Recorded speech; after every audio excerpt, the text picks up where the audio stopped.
This is Eddie Hearn, Matchroom Boxing. You are watching Sporting Icons. You don't need to be anywhere else. Okay, so a few of you have mentioned in some of the recent videos about Lawrence Okolie going at Eddie Hearn. So of course I looked on social media, I couldn't see anything. But then of course I've seen an interview with Eddie Hearn responding to some of the things that Lawrence Okolie has said about Eddie Hearn. And apparently Lawrence Okolie has deleted those tweets. Now, I managed to recover some bits, so I'm going to go through them, and then of course we'll have a talk about what could have potentially went on here, what's happened. Now, Lawrence Okolie, apparently he put out, I think it was three tweets, where the first one was a picture of the Django Unchained movie, and Lawrence Okolie captioned it with, "Great movie, loads of lessons learned in this one," and just left it at that.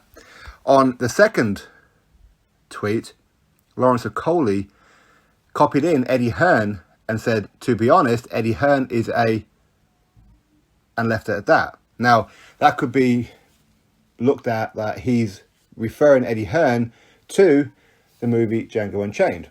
For those of you who don't know Django Unchained, it's a slave movie, okay? It's that kind of thing. It's a Quentin Tarantino movie.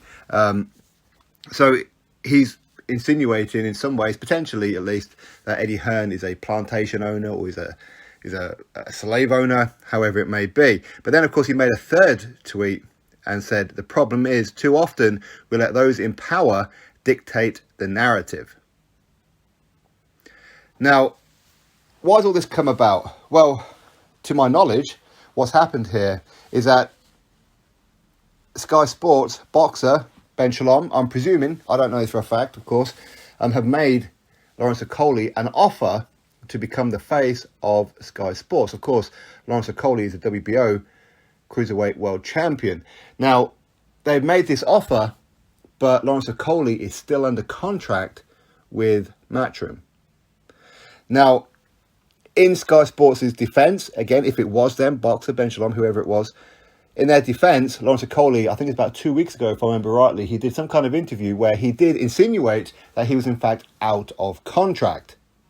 So maybe that prompted whoever it was, we're presuming boxer, Sky Sports, sent in an offer to Lawrence Okolie. Matchroom then responded to whoever it was, boxer, Sky Sports, whoever, with a legal letter about it. Because again, you cannot approach fighters when they're under contract.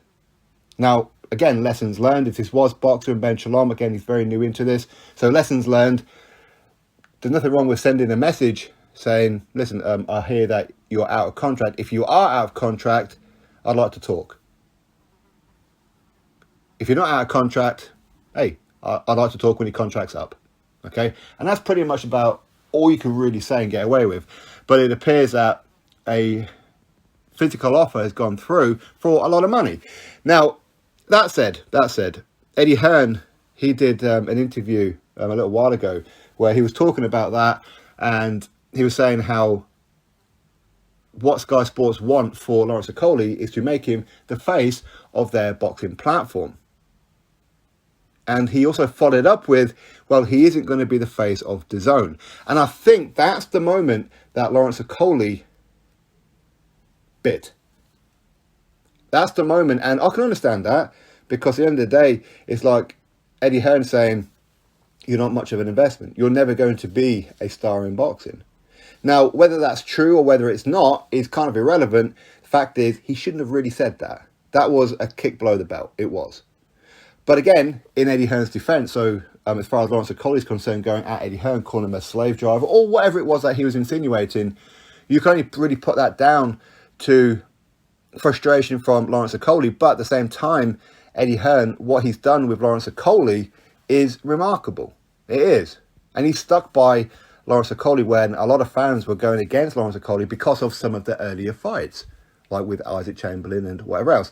But Eddie Hearn, Matchroom, stuck with him. Of course, a lot of that was happening on the Sky Sports platform as well. And of course, hey, listen, Lawrence Okolie, he was the one who went to the gym, okay? He was the one who went to the amateurs. He was the one who went to the Olympics. He was the one who turned pro, and he's the one who's got in the ring and performed. Okay, whether you liked his performances or not, he won those fights. But ultimately, it is Eddie Hearn, Matchroom, who gave him a lot of these opportunities. where I think some of those performances, maybe, potentially, some other promoters may not have given him those kind of opportunities. Maybe they would have, maybe they wouldn't have done. But the fact is, Eddie Hearn Matchroom did give him those opportunities. But he took those opportunities and he ran with it. He became a world champion. Not only that, he went through the levels, which I think for most boxing fans, we like to see boxers do. You know, you go through the British, the Commonwealth, the European, and then look at the world. These are the levels that Lawrence Okolie has done. And he's been backed all the way by Matchroom Eddie Hearn. Now, I don't know what the personal relationship is with Lawrence Okolie and Eddie Hearn. I have absolutely no idea. But, of course, Lawrence Okolie, he is managed by 258 Management, Anthony Joshua. So, quite where all this has come from, I can only presume, because he's seen this offer for Sky Sports and Eddie Hearn is refusing to allow him to accept the deal because he has one fight left with Matchroom. Now, I don't know what platform it is that Lawrence Okolie signed to. Maybe he signed to DAZN. But he could say to Eddie Hearn, right, I want my next fight on Sky Sports. I'm signed to you as my promoter, so you can promote my next fight on Sky Sports. I don't want to be fighting on DAZN.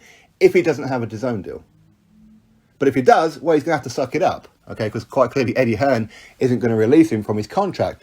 But at the same time, when he's saying that Lawrence Okolie, listen, okay, he's pretty much insinuating that him being the face of Sky Sports is a loss waiting to happen for Sky Sports on a financial perspective. He's not a household name, he's not a global superstar, and will never be one. This is what Eddie Hearn has, of course, been insinuating.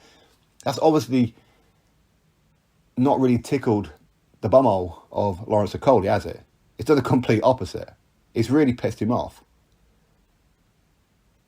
But I mean, what happens now? Obviously, he's got one fight left. Eddie Hearn, he expects Lawrence Okolie to honour that fight. So that's going to be interesting with the press conferences and all that kind of thing. And this goes back to the point where you really have to make sure that fighters are out of contract, because these kind of situations can happen. And just something little like that, quite innocently putting an offer because you think that somebody is out of contract and a free agent, then ultimately turns out that it isn't, can actually cause long-term rifts and personal relationships ruined between promoters. For example, Eddie Hearn, I mean, I don't know if he's the kind of person that would do it, but he could say, you know what, because of that kind of situation, I am interested in working with Boxer. Not interested. These are the kind of things that can break relationships. They can. Whereas otherwise, there hasn't been any tension between them. Now, Eddie Hearn, of course, has been feeling a lot of pressure lately, no doubt. And you know what, we'll talk about that in another video. But that seems to be the gist of everything that I'm getting as far as Lawrence Okolie and Eddie Hearn is concerned. Sky Sports put in an offer, shouldn't have put in an offer. It was a big offer, one that Lawrence Okolie wants to take. Eddie Hearn says, well, it's a huge offer to make him the face of Sky Sports. He ain't going to be the face of DAZN. That's quite clearly irritated Lawrence Okolie. He then responded with that Django Unchained movie and all that kind of stuff to follow through. Hey, listen, what can you do? Boxing, the politics, right? Drop your thoughts below, click thumbs up, subscribe, and I'll catch you on the next video.